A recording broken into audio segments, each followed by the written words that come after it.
Doctors of Reddit, what made you say how the duck is this person still alive? A guy I know with cancer smokes 2 packs a day and drinks a fifth of Fireball every day. He lives in a trailer so dirty there is a ½ inch of dirt according to his wife's mother. He recovered from surgeries in that trailer. Eventually we got word he was quitting chemo and was just going to accept death. 5 years ago he was given 2 months to live. He is now completely cancer free. Life is just weird sometimes. My resident called me urgently one night and said I needed to come to the hospital. A young man was cut in half by a train. I asked why I needed to come in. There was no way he could survive that. She explained that somehow he was maintaining his pressure and wasn't bleeding out. When I arrived, I found that the force of train had sealed off all the major vessels from the pelvis down to that stick out. Guy gets shot in the abdomen. Drops to his knees. Shooter puts one through the top of his head near his forehead. Bullet exits through his jaw. He wouldn't stop complaining about how much he hates the guy who shot him. Young girl driving a car gets T-boned on the passenger's side by an Altima going at least 70 miles per hour. Her car looks like it was hit by an IED, so we assumed she was deceased upon arrival when the other crew on scene said our focus was extricating the people in the Altima. Girl driving was completely unhurt by a Volvo. Kind of retelling, but one time a cadaver on which I was performing an autopsy had a lung which was flipped upside down. When I tried to flip it to the proper position, bloop, it flipped right back to upside down. After some due diligence we realized the lung was a transplant, and the surgeons who performed the transplant had attached the organ incorrectly. The lung had been fighting to be upside down its whole life in this other man. After 15 or so years, the man eventually moved in a way that allowed it to flip over, resulting in his death. Not really a how the duck is this person still alive, but more of a how the duck did this person live this long with this condition. As a student had a young guy come in who self-inflicted a 22 to the inside of his mouth and passed out. Awoke the next morning. Didn't recall the night prior. Went to work. 2 hours into work he says he's not feeling right and starts acting odd. Co-workers call EMS. They take him in and the ED is working him up and in the process notices a mix of clear fluid and blood in the back of his mouth. They call ENT and get a CT head. Shows 11 or so bullet fragments throughout his noggin. The guy was acting by that time completely unfazed. I was very fazed. Working in an Aboriginal community, a woman walked in complaining of a head itch behind her eye. She was told to take a seat and as she turned around she had a butter knife sticking out the back of her skull. Apparently a drunk relative came home and stabbed her while she slept. Edit, yes, she survived.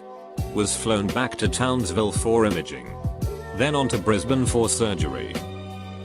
I helped take care of an old dude who had one leg amputated and had broken his other leg, so he was seeing us because of that.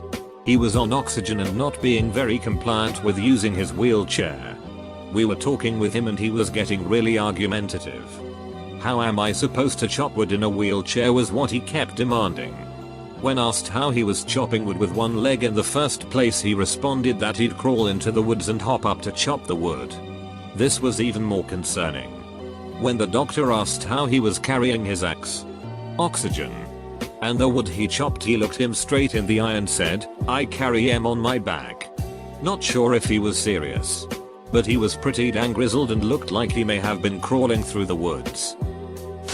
For me it was a guy who was cleaning his loaded shotgun and it blew half his face off.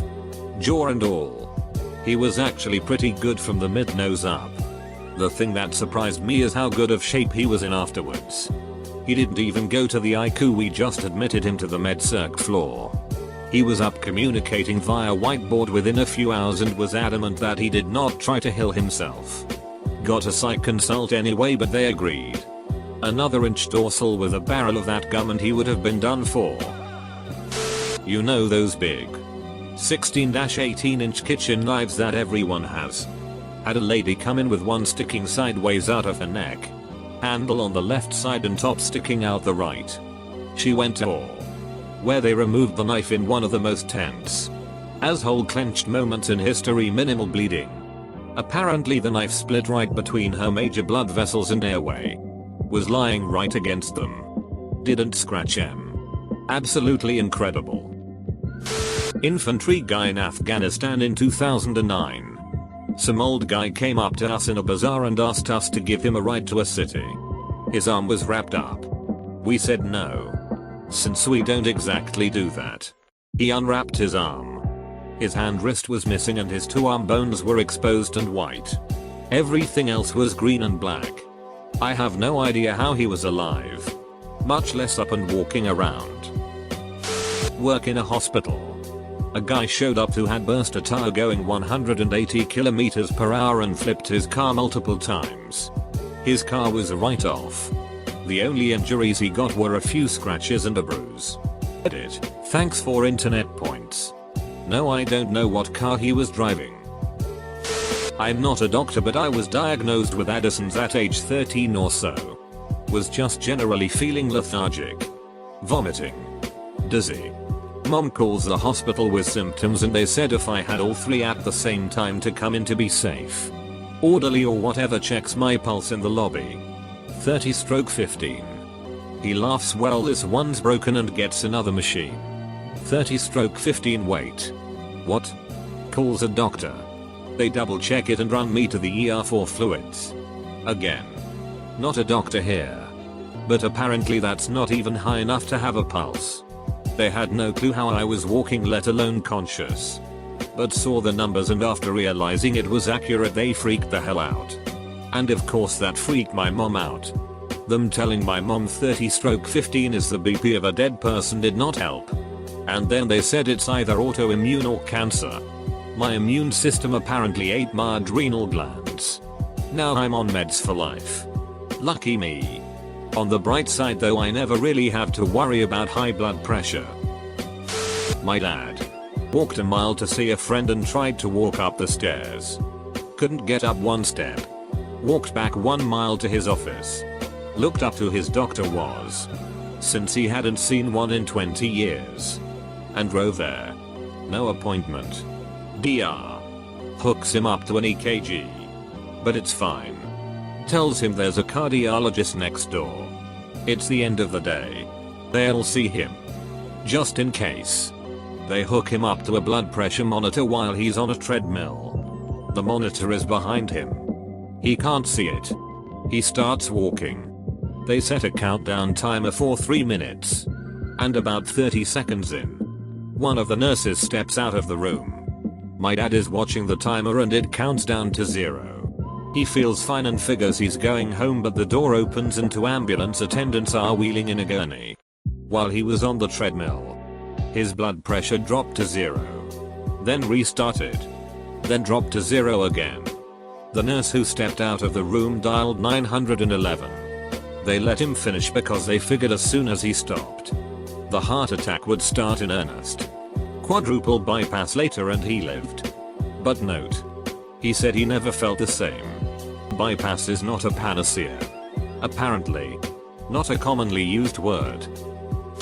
15 years ago my mum dated a guy who had both a brain tumor and leukemia. To treat the leukemia they had to stop treating the brain tumor and vice versa. He was given 2 years to live. He told my mum that he needed to focus on getting his affairs in order and spend time with his kids. They'd only been dating a few months. Very casually. Saw the dude a few weeks ago. Still kicking. Still has the tumor. They successfully treated the leukemia. But now he has osteoporosis, and a sort of not epilepsy. They found out he had brittle bone when he had a seizure and broke a lot of bones falling down.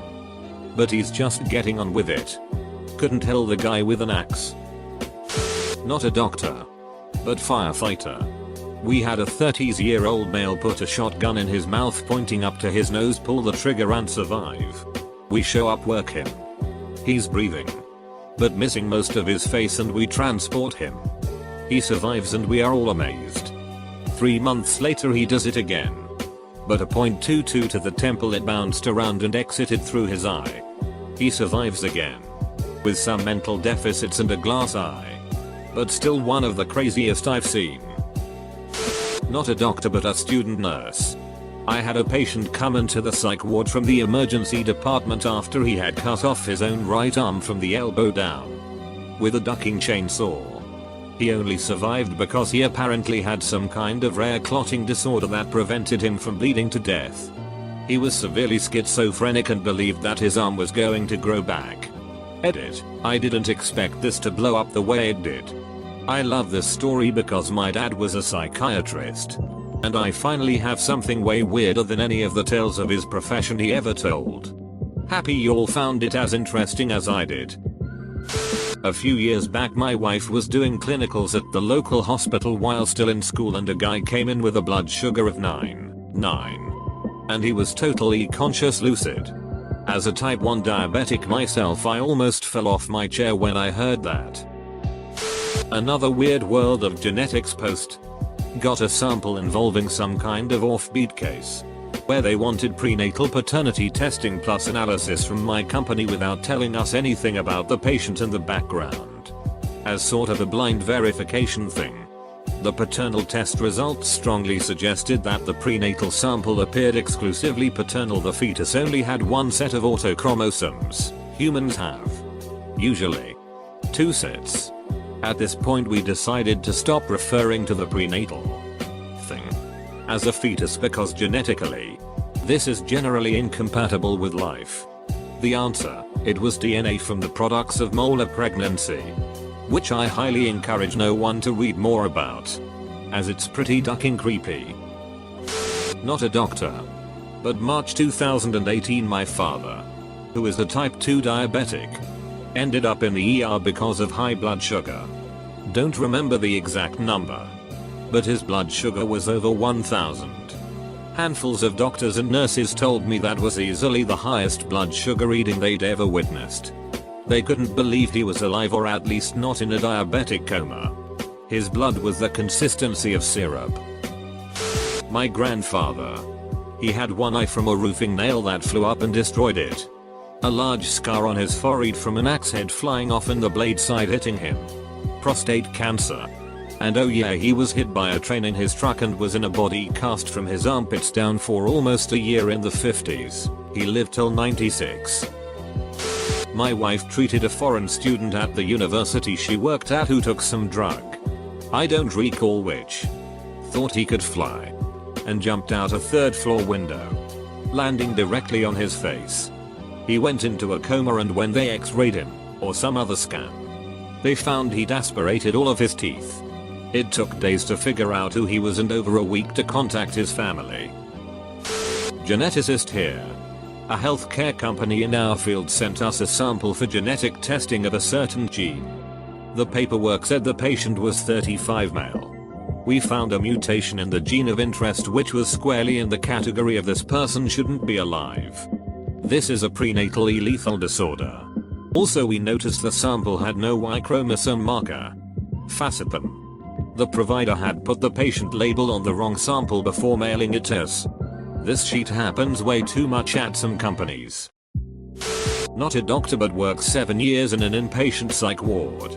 Had lots of alcoholics come in. One came in drunk but walking. His back when tested was 0.68. He was awake and mostly walking. Another man took a circular saw to his inner thigh. Got 1.5 in and all the way across. Somehow missed the funeral. Crazy bastard lived and had a sense of humor on day 2. Not a doctor. But I do have a story. Friend of a friend. She was hiking and got a scratch on her leg. Later that night she wasn't feeling well. So she went to the hospital. They said it was flu and sent her home. She went back the next day and was diagnosed with sepsis. She wound up in a medically induced coma and had to lose all 4 of her limbs and have a lot of internal issues as well. She's doing great now with prosthetics and an amazing attitude. Witnessed a sedan with a trailer flip 4 times at 75 miles per hour on a highway into a ditch right in front of me. A 12-year wasn't wearing a seatbelt and was thrown from the vehicle through an open window. He had a superficial laceration of his leg and was in shock, but otherwise apparently unharmed. We did a quick trauma evaluation of the family. Everyone seemed okay, and applied pressure to the kid's bleeding leg until EMS got there. When we were running to the wrecked car as the dust was settling, I was sure we were just going to see disembodied pieces of that kid everywhere. But he was really lucky. Wear seatbelts, folks. Everyone who remained buckled in the car didn't even have a scratch. Oh, this is a good one for me. My roommate is a heavy drinker. He had to have some tests done a few months ago and it shows his liver function and how well it's doing. This kid drinks himself to oblivion weekly. Eats like shit. Doesn't exercise. Weighs like 350 pounds. And smokes. I'm thinking his liver. And most of his other organs. Looks like a mummy shriveled up scrotum. His liver function test comes back perfectly clean. He's perfectly healthy on paper. Other than being overweight. He showed me cause I didn't believe him. Blew my goddamn mind.